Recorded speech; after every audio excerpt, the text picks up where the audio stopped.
શક્તિપીઠ અંબાજી ખાતે એનડીઆરએફની disaster team દ્વારા મંદિરના સુરક્ષા કર્મચારીઓને સીપીઆરની તાલીમ આપવામાં આવી હતી। વડોદરા એનડીઆરએફની ટીમ દ્વારા અંબાજી મંદિરમાં ફરજ બજાવતા કર્મચારીઓ સહિત જીઆઈએસએફ, પોલીસ જવાન, સુરક્ષાકર્મીઓને ચાચર ચોકમાં ટ્રેનિંગ આપવામાં આવી હતી। મંદિરમાં એકત્રિત થતી ભીડમાં અથવા તો ધક્કામુક્કી કે ભૂકંપ જેવી સ્થિતિમાં કોઈને હૃદયની તકલીફ થાય તો વ્યક્તિનો જીવ કેવી રીતે બચાવવો તે અંગે માર્ગદર્શન આપવામાં આવ્યું હતું। અંબાજી ફાયર ફાઇટરની ટીમે પણ ગાઈડલાઈન આપી હતી।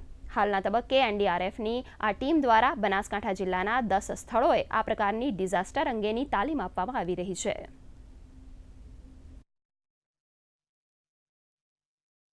हार्ट अटैक आने पर अपने आप को कैसे बचाया जा सके, सीपीआर के द्वारा अपना खुद का बचाव कैसे किया जा सके, ब्लड कंट्रोलिंग, खून निकलने पर ब्लड कंट्रोल कैसे किया जा सके, मेडिकल द्वारा जीवन की रक्षा कैसे की जा सके तथा आने वाली आपदाएं जैसे सुनामी, भूकंप में अपने आप को कैसे बचाया जा सके।